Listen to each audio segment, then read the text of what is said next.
The Devondre Campbell situation for the San Francisco 49ers has finally come to a conclusion. We understand everything that has gone down, all the way to the point where they have completely wiped out his existence from the San Francisco 49ers locker room.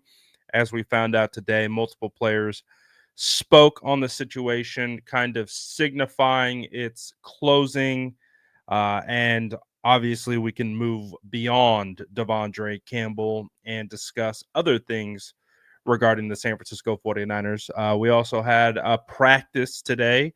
The 49ers got a bonus practice where a couple players were not participating.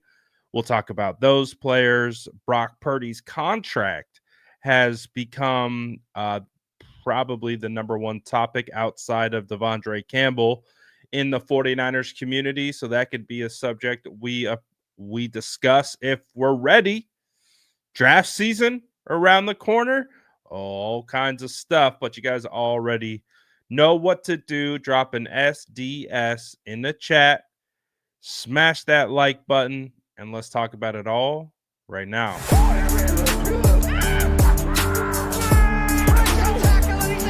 Smash that like button if you haven't already. Love to see it.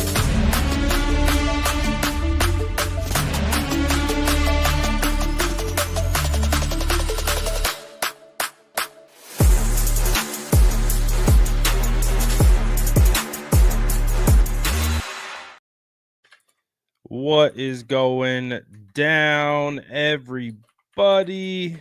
Make sure you like up the stream. Let's see if we can get it to 100. We'll see. We'll see if the squad's about that life today. But hopefully you guys are doing well. It's been an interesting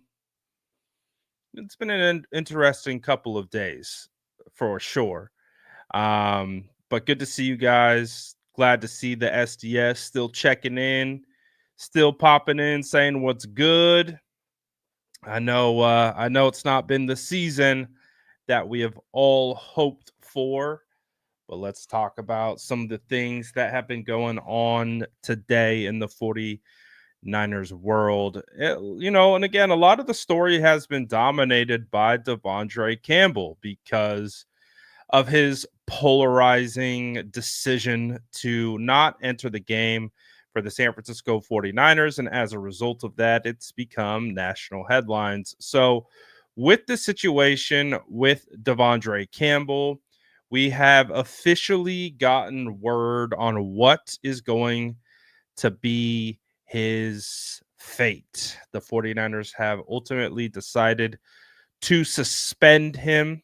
He will be without pay the remaining 3 games of the season. So he will not be able to make game checks. He will not be able to make any money. He will not be able to sign elsewhere. He is currently in a bit of a purgatory where he's making no money and playing no football. I guess that is the ramifications of the decisions that he chose to make, leaving his teammates out on the field. We actually heard a little bit further about this situation today with media in the locker room. Nick Bosa kind of opened up about the situation, and he said that he could see it happening before they went out onto the field. They saw it happening in the locker room, or at least he saw Devondre Campbell complaining.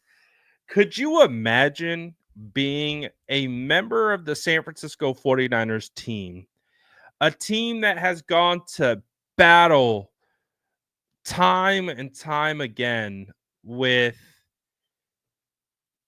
Dre Greenlaw, and you have this new guy who hasn't been good all year in the quarter crying about playing the play situation, crying about the return of Dre Greenlaw. Like, buddy, did you not understand when you signed this contract? Did you not recognize that Dre Greenlaw was going to return?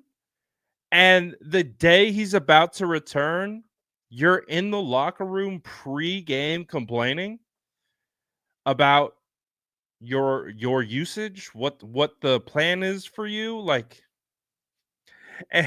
and the season is on the line, mind you. The season's on the line. And guess what? If he would have been a good teammate and if he would have been a team player, guess what? He would have got a lot of playing time. And who knows? He could have been the savior. He could have been a guy who comes in to fill in for Dre Greenlaw and D Winters and Demetrius Flanagan Fouls after they all get hurt, and he comes in and makes the plays and you know helps save the season. He could have been that guy, and he chose to have a pity party instead and quit on his team. And it, I'm getting hyped up just thinking about it.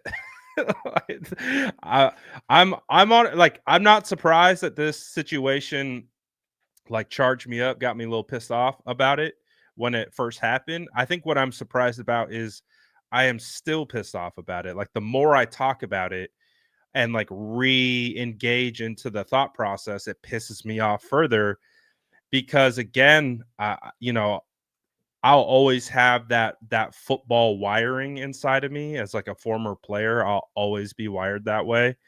And so I think when I start talking about it, it it channels me back to that place where you are just completely engineered to fight for the guy next to you. You always perform not only for yourself but for your teammates, for your coaches, and you go out there and you leave it all on the line. And so I think every time I talk about it, it just like it dusts up all those old emotions. But yeah, just thinking about it, I'm just getting pissed off about it.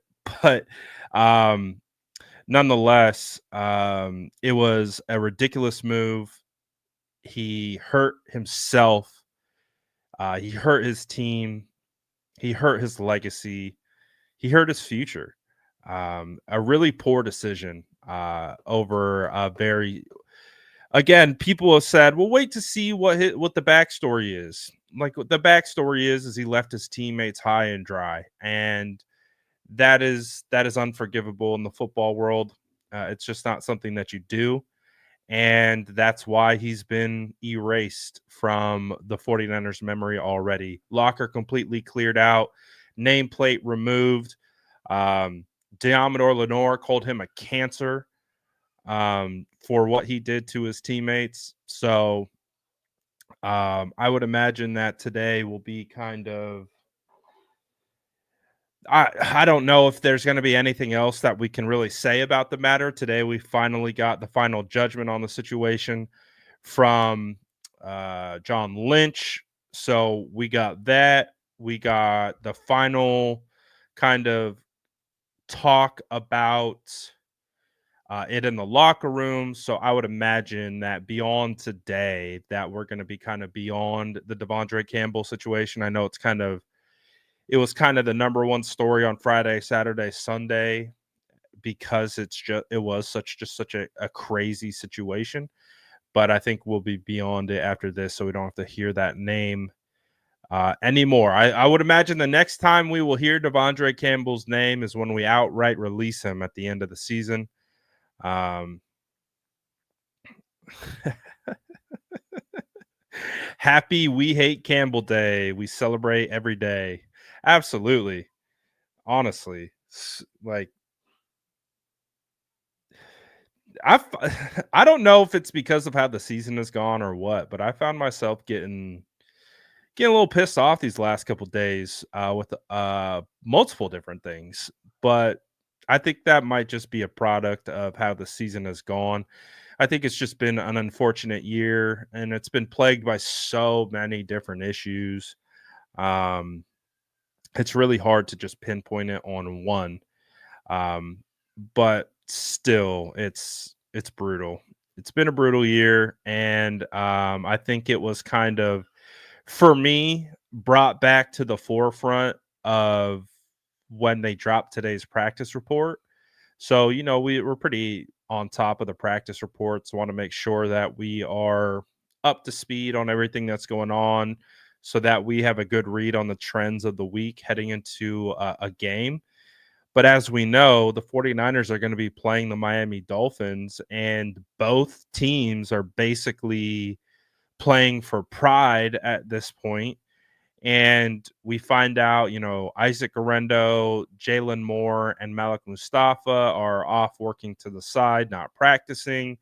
Trent Williams wasn't practicing today. And, I just found myself being like, eh, all right, you know, play the backups, kind of a thing. And it's kind of weird to be in that mindset because I think I had really held out hope, you know, all the way until being mathematically eliminated. Now we're not officially eliminated, but the 49ers are below 1% chance to get into the playoffs. I saw someone post today what it would take for the 49ers to get in to the playoffs, and it would require like 3 teams losing out, another random team losing here, another random team uh winning here. And I was like, there's no way. Like, there's no way all of those things are going to occur on top of the 49ers winning out.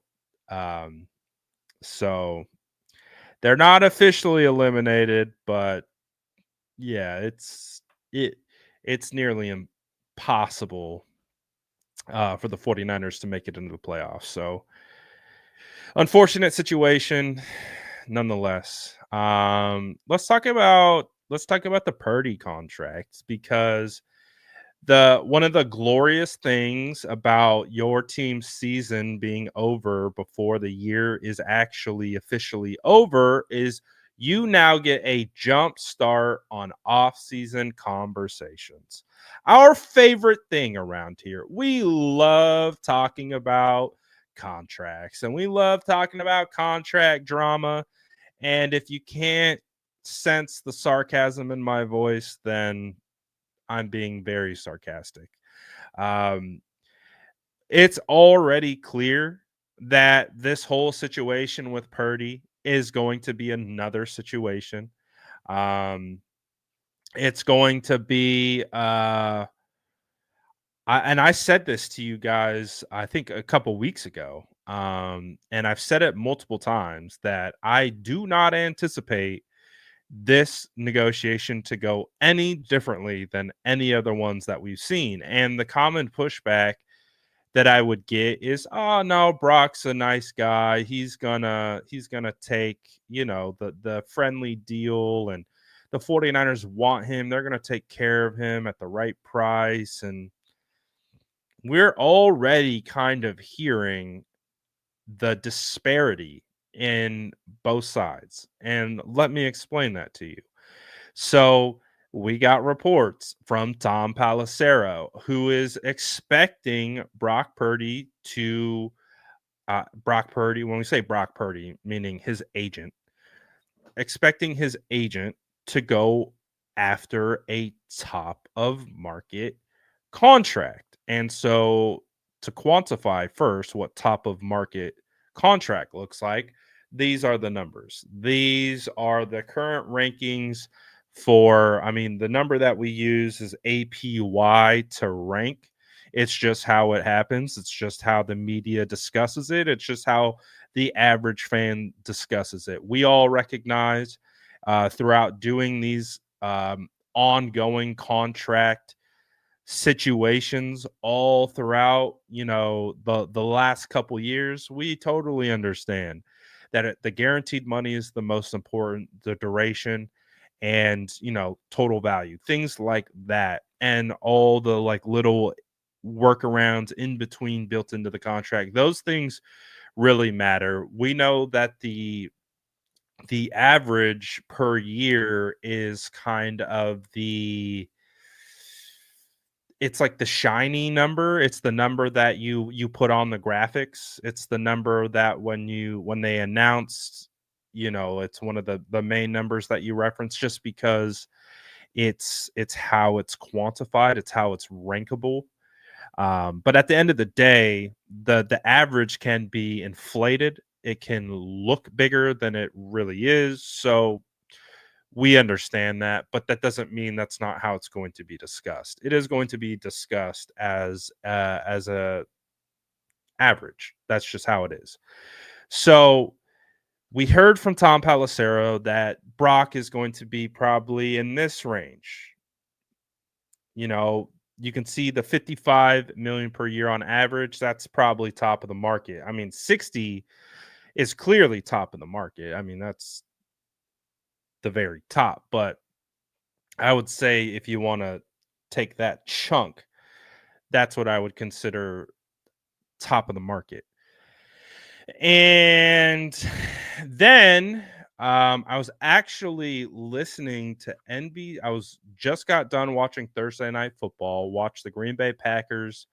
Um, you know, beat up on the Seattle Seahawks. Just another reminder of like how unfortunate this season is that we let the Seahawks beat us.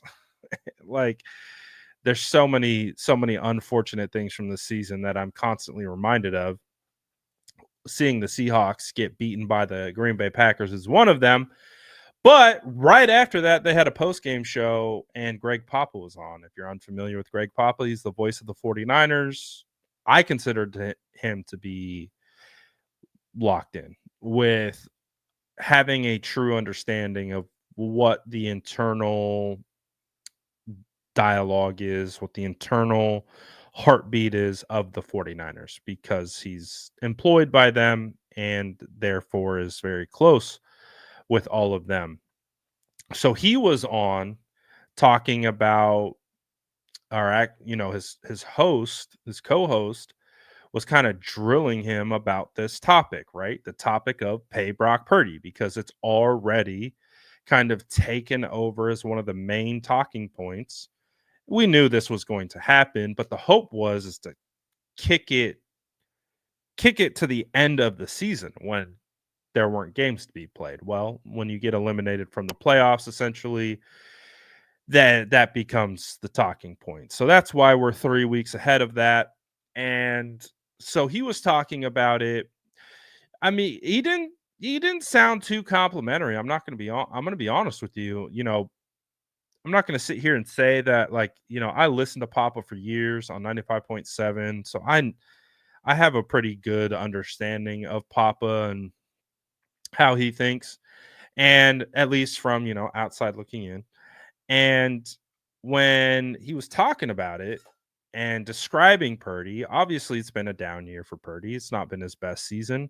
Definitely hasn't been his best season statistically. I thought the interesting stat that he pointed out was last year, Brandon Ayuk, Christian McCaffrey, and Deebo Samuel accounted for 40 touchdowns. 40. This year, only 2 touchdowns between the 3. And it might not even be 2. I think it might be 1, because I don't believe CMC had a touchdown this year. I don't believe Brandon Ayuk had a touchdown this year. And I'm pretty sure Deebo Samuel has 1 touchdown this season. So you go from 3 guys having 40 touchdowns to 1. And that's crazy. That's legitimately crazy. That's a legitimate falling off of a cliff. And it's a rushing touchdown. Okay, that's what I thought. All right, so it's 2 touchdowns. So 40-2. 40-2 from last year to this year. And it is what it is. You're down players. Everything was just kind of disjointed. I think one of my biggest takeaways from this season was how the opposing defensive coordinators knew what the 49ers were doing. I'd never seen it before. I had never experienced a week in, week out situation where it felt like opposing defensive coordinators knew exactly what the 49ers were doing. They knew their protection scheme, they knew what to cover up. They knew. And so that was also an interesting element. An interesting element is Brock Purdy's inconsistency. He was up and down just like the team. So it's been a weird year. It's been a weird year for this 49ers offense as a whole unit. But of course, when you get into the conversation of paying Brock Purdy, you're going to be talking about Brock. And what it seems like is happening is all the struggles of the offense that are multiple different things are being correlated to being on Brock, which is going to contribute to what he's going to get paid. Greg Papa said he would be surprised if Brock gets more than $50 million per year on average. And to me, when I heard that, I said,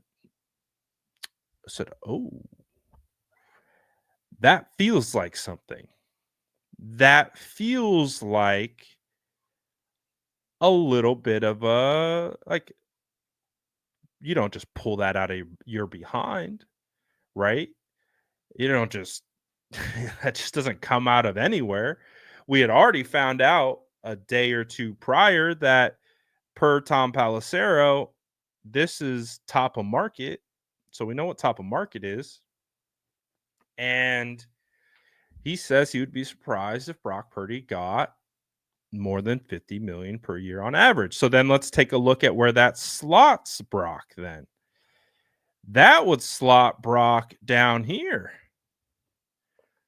into this lower half of Kyler Murray, Deshaun Watson, Kirk Cousins, Patrick Mahomes, Josh Allen, Matt Stafford. Well, I don't imagine Patrick Mahomes and Josh Allen are going to be down here for long. It sounds like Josh Allen is going to probably get paid this offseason. And if that is the case, Josh Allen is going to make these numbers look small, in my opinion. I think there's a world that exists that somehow Josh Allen gets paid like $75 million per year on average when it's all said and done. And so, like, when we see Allen and we see Mahomes down here, that's just based on what they got paid and when they got paid. That's the only reason why they're down there. They're not down there because they are worth that much. They're down there because when their time was up, that's what the market rate was.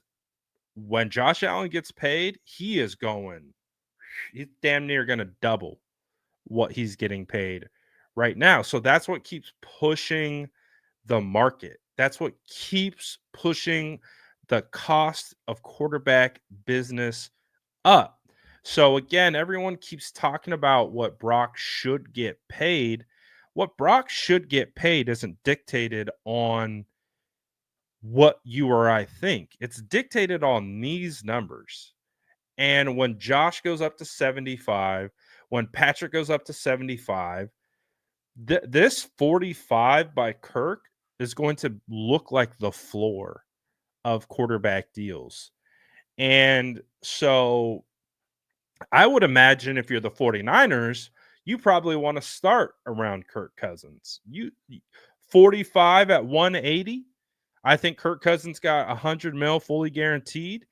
I feel like if you're the 49ers talking with Brock's people, you're probably like, that's probably a good number for us. Like we would like that. We would like to pay him 45 mil on average. If we guarantee him maybe 100 mil of that, does that get it done? But it sounds like they're going to be coming in up here, and then they're going to have to eliminate that space. So to me, when I hear that, I hear we're in for another one. That's what I hear. I hear we're in for another one. You go back to George Kittle and his negotiation, they haggled over 2 million for like a month or two. 2 million. They wanted to give him 13. He wanted 15. They wouldn't budge at 13. He wouldn't budge at 15 until the 49ers finally met him at 15. Right now, George Kittle getting $15 million per year is probably one of the biggest steals in all the NFL right now. And he's a guy that is underpaid. I don't know if anyone has had the conversation or had the realization that George Kittle needs a raise. Like, he's heading into the final year of his deal. George Kittle needs more money. That's another contract that needs to be discussed, but we'll save that more for the offseason when we're fully engaged in off-season contract fun. I personally don't like talking about the contracts, but unfortunately it's a nature of covering this team. And because they're so long and drawn out, it forces us to talk about them all the time. I would prefer not to talk about them, but unfortunately that's just not the reality of our circumstances. So with Brock, what I feel right now is that the 49ers are coming in about here, and Brock and his people are coming in about here. And again, this is just a gross assumption. I got no backing on this, no information, nothing. This is just reading the tea leaves, seeing how everyone's talking about this. We've got two people who got ties to one tie to an agent, one tied to the org, throwing out two different sets of numbers. So that's our starting point. That's the unfortunate part about the negotiation process for us as people who have to sit back and watch it. Well, we're going to do our best to understand it if we're going to have to sit back and watch it. So for us to sit back and watch, we have to identify, well, where's the gap? So based on the current gap, it sounds like we could be in like a 45 to 55, 60 to 55 range of where the difference is. And again, pure assumption, just reading what I've seen, could be completely wrong, but that's just what I've seen. And so what does that mean? That means we're going to be in for a long negotiation. Well, happy holidays to you as well. Happy holidays to everyone. Coming up quick. So a big conversation has been about, I put out a poll on Twitter and I was actually surprised by the results. I probably shouldn't be surprised by the results, but I was. I asked, would you rather pay Brock Purdy $55 million per year on average plus, right? So kind of taking the information that we got from Palacero, top of the market type contract. I put 55 just because 60 feels like an outlier right now. So I put 55. So I said, would you rather have Brock between Joe Burrow, Jordan Love, Trevor Lawrence? Would you rather have Brock in that tier, pay him that amount, or start over? Meaning trade Brock and you're either drafting or signing a completely new quarterback. I was surprised by the outcome of the poll. Let me see if I can show you what I mean by this. So let me get this out of the way. Honestly, I was surprised by this poll. But here it is. Here are the numbers. Over 6,000 votes. 40% would start over at quarterback opposed to paying Brock top of market value. And again, I was really surprised by that because I think we all understand what starting over at quarterback means. That means nothing is guaranteed. If you're starting over at quarterback, I don't think they're going route via the draft. So that wouldn't make sense to me. I think I don't think Kyle wanted to draft a quarterback to begin with. I think drafting Trey Lance proved that he didn't want a rookie quarterback to begin with. And it almost probably lost them their job because thankfully Brock Purdy came along and helped erase the thought of Trey Lance ever existing. And no one really thinks about those 3 first round draft picks and that quarterback who's sitting in Dallas right now who can't even break the starting lineup. A guy that they drafted number 3 overall. So I truthfully don't believe that they would go for a quarterback. And I don't think there's really a quarterback that's good enough that would make them feel any other way outside of maybe yours. Shadur's going number 1 overall, probably. Cam Ward, I'm not the biggest on Cam Ward. I actually got to watch him play live versus Cal. And, he's a good athlete. He just doesn't strike me as an elite thrower of the football. He's an elite athlete. But again, we saw the 49ers get into a lot of trouble with an athlete at quarterback opposed to just having a quarterback. So I was surprised by this. I really was. I was surprised that fans would be willing to start over because if you start over, who are you getting? Who is this quarterback that is taking over? And I've seen a lot of people say Sam Darnold. It's like, bring in Sam, get rid of Brock. Oh my God.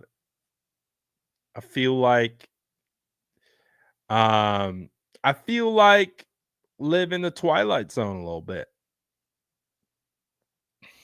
So I think we watch Patrick Mahomes, we watch Josh Allen, we watch the Lamar Jacksons, and we're like, oh man, it would be great to have one of those guys. None of those guys are coming out of this draft class. I don't know. Who are you getting? You trading for Kirk Cousins? Kirk Cousins signed a 4-year contract. How are you getting Kirk? 100 million guaranteed. How are you getting that guy? Who else are you getting? Sam Darnold is the only answer that I've gotten in return. And it's like, well, what do you think Sam is going to get paid?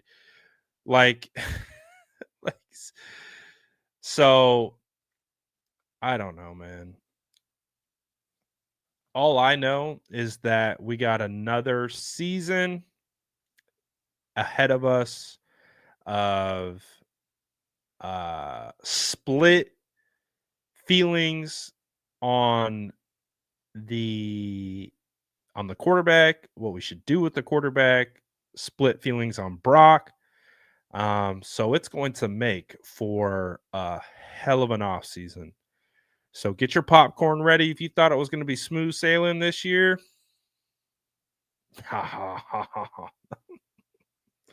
No, I've been slowly trying to tell y'all, just be prepared. Like imagine Brandon Ayuk, but with the franchise quarterback now.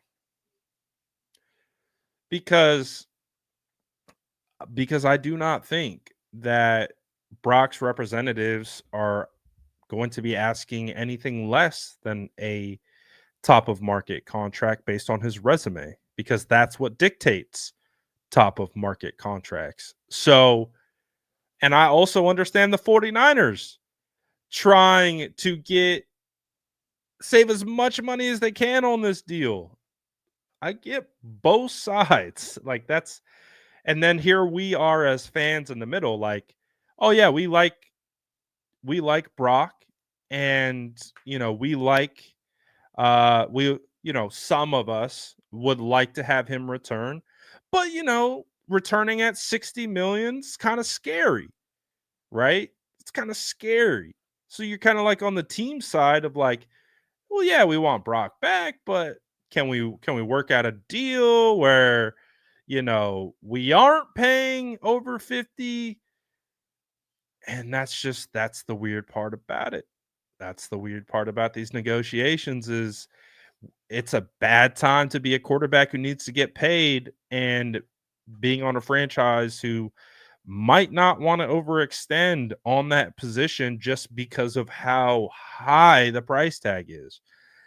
If they would have loved to have to pay Brock 2 years ago. They would have paid Brock 2 years ago um top of market value probably without even blinking an eye. But it's crazy how much the numbers have jumped just since Deshaun Watson's deal. I remember when we got Deshaun Watson's deal, it's like, oh my gosh. Now it doesn't even seem that crazy. The only thing that's crazy about it is it's all fully guaranteed. But now it's this conversation of where do we want Brock? At what price do we want Brock? Oh, should we look around and look at something else? And it's just like, oh gosh, can you just wait? Just wait for this conversation to evolve into, well, maybe we get this guy. And it's like, when we see all these arguments of why you shouldn't pay Purdy, and it's like, again, with all these arguments, there's never a plan that is associated with it. There is never all right, we're not going to do X, but here's how we're going to execute Y. There's never a follow up. There's never, we're going to fire Kyle and then we're just going to hire this person and just expect that person is going to come on over to the 49ers after we fired one of the top head coaches in the NFL. And we're going to expect that firing a top head coach somehow makes us a desirable place to work. There's never any plan. Like, what is the plan beyond Brock Purdy? And let's play it. And if you have a good idea, I will listen to it. But what plan? What's the plan outside of Brock? It sure as hell ain't going to be the draft. No, sirree, bop, it is not going to be the draft. Kyle would do something unforgivable if it meant he didn't have to draft a rookie quarterback again. If there's anything we learned about Kyle, he doesn't want to deal with development. I want you to be able to play right now. I don't want to go through any of the rookie growing pains. I want you to figure it out now. That's why I don't think they're going rookie quarterback. So that means you would have to go either trade or free agency. And I don't think there are viable options available. So I don't, again, the continued conversations about, we'll move on. All right, here are some names that we can move on to. Sam Darnold, Zach Wilson. Let's bring back Trey Lance. Maybe Jacoby Brissett. That worked out well for the Patriots. Maybe Taylor Heineke, or even Marcus Mariota, or maybe Jarrett Stidham. the guy who got benched for Bo Nix. Maybe we can bring in Andy Dalton, maybe throw in Drew Lock, see what he could do. Oh, how about Justin Fields, the guy that the 49ers should have taken at 3 to begin with? Maybe they can bring him in and toss him into a reclamation project. Maybe turn him into a running back. I don't know. Maybe take a shot at Jameis Winston running the scheme because I'm sure that will go well. I see Mac Jones available. What about Mac Jones? The guy that the 49ers originally wanted at 3 before, for whatever reason, they decided they couldn't take him. Carson Wentz. We can bring back Jimmy Garoppolo. That would be fun. Maybe put him on the side yard for a little bit. We got Case Keenum, Mason Rudolph. Oh, Cooper Rush, potentially. He's better than Trey Lance right now. Oh, Josh Dobbs, maybe. No, Dobbs won't happen. Brandon Allen could be our starting quarterback next year. Or maybe Nick Mullins or Kyle Trask. We could bring back Josh Johnson again, see how that goes. Kyle Allen. Or we can make the biggest galaxy move of them all and bring in Russell Wilson. We'll pay Russell Wilson 2 years, $80 million. At how old is he? 36 years old. There you go. Am I reading a script? No, I'm looking at Spotrac. I'm looking at the available free agent quarterbacks. And we're pretending that we're moving off of Brock. We're pretending for just the sake of argument, right? Sake of argument, sake of debate. Brock is too expensive. We cannot pay Brock because it will sink our franchise, right? That's what we hear. We can't pay Brock. It'll ruin us. Okay. So then what's the plan? What's the plan? Russell Wilson, 2 years, 40 milli. Russell Wilson, 2 years, 40 milli. Sam Darnold, what's his projected contract? We'll go Sam Darnold, 4 years, 145 million. How about that? Sam Howell.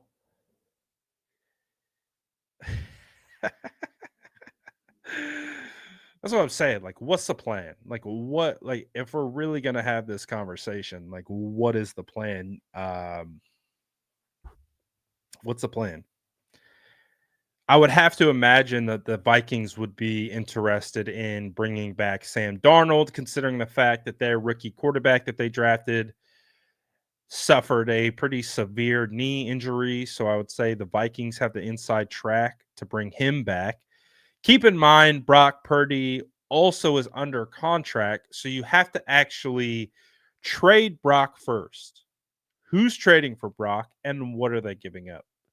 So you would have to trade Brock and then sign another quarterback. So again, the conversations of just flat out not paying Brock, and spoiler alert, he's not playing on the final year of his rookie deal either. It's the same notion as Brandon Ayuk playing on the 5th year option, but times a billion times worse. Because at least Ayuk would have been playing for 14 million. I think Brock Purdy would be playing for still under $1 million. So that's just not going to happen. I think if we're going to talk about this accurately, we cannot use let's make Brock Purdy play out the final year of his deal and then see. That is not an option. It is not an option. It is not happening. It's not going to happen. Just like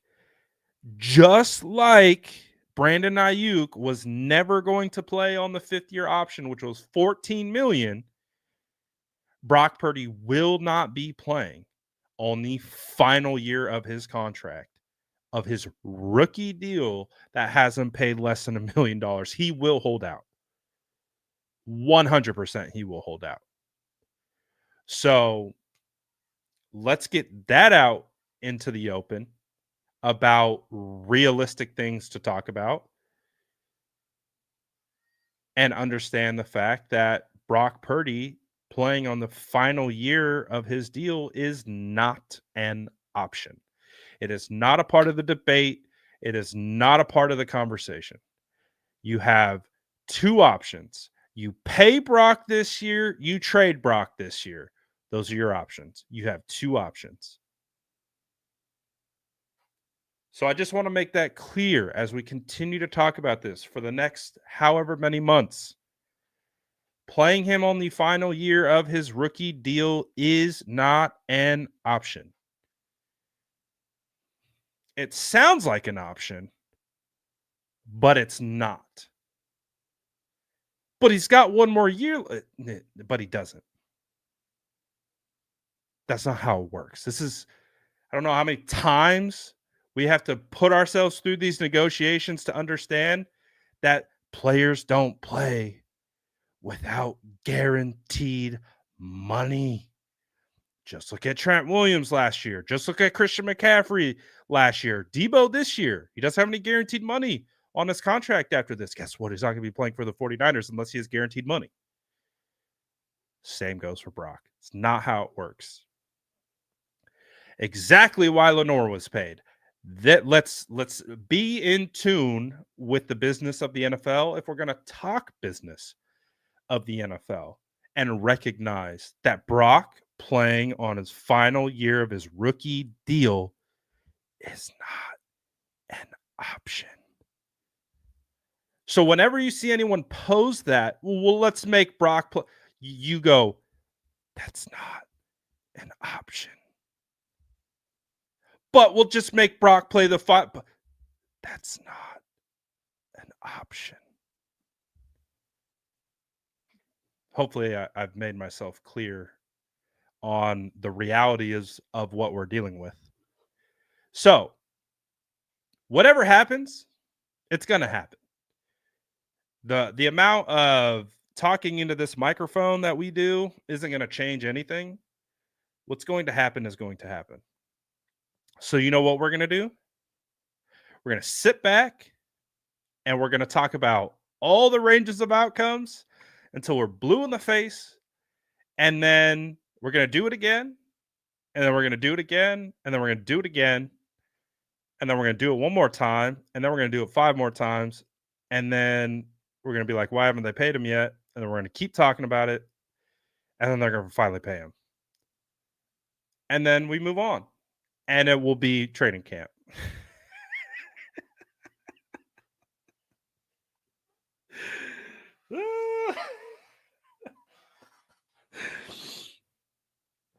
Literally the same playbook we've seen. Oh, I'm sorry. Can you tell that I'm very thrilled with having off-season contract talks with 3 weeks left in the season? It's gonna be fun.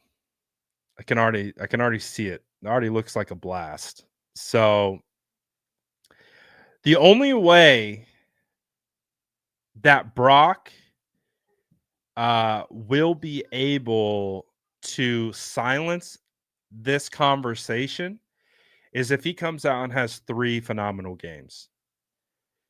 He's got to beat and play well against the Dolphins. He's got to outperform Jared Goff. This is a week-to-week league. If there's anything that I've seen, especially in this fan base, they only know how to evaluate within the vacuum of the week. Everything that happened before, it doesn't matter because we can only talk about what we just saw. So that's how it is. So we'll call it like it is. If he comes out and has 3 phenomenal performances to end the year, that will change the narrative on Brock. That will change the conversation about paying him. So that's what he has to do. No pressure. But if he comes out and has 3 solid week, 3 solid games, outperforms Jared Goff, outperforms Kyler Murray, outperforms Tua, there are your arguments for why you pay him. He just outperformed the 5th, 6th, and 9th highest paid quarterback in the league. There's your argument. That's how it's going to be perceived. Season ends, and that's how it happens. So, but if he continues to have inconsistent performances in these games against those quarterbacks, the talking point is, see, he's not good. He's not worth it. He's not as good as Tua. He's not as good as Goff. He's not as good as Murray. And that is going to be the measuring stick. So we can predict how these next 3 weeks will be discussed. And that's it. That is it. I just cracked the code for you. So you don't have to be confused when you see the constant goalposts moving like they've moved all year. They will continue to move with each individual week, with the three games that we have left, and the contract conversation will all follow suit based on his performance. That's how it's going to go. So I know it's less boring, or I guess it's more boring when I just kind of tell you how it's going to go, and then instead of just being a person who moves the goalposts each and every single week, but that's how it's going to play out, and that's how the conversation will go. So going to be a fun off season. Can't wait for it. It's going to be a blast. So anyways, yeah, that's what we got. Let's go watch our future quarterback, Sam Darnold, according to some. I guess he's playing right now Monday Night Football with the Vikings.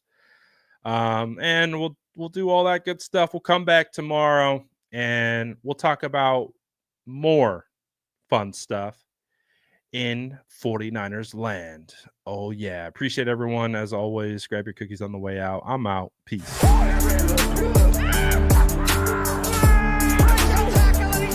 Smash that like button if you haven't already. Love to see you.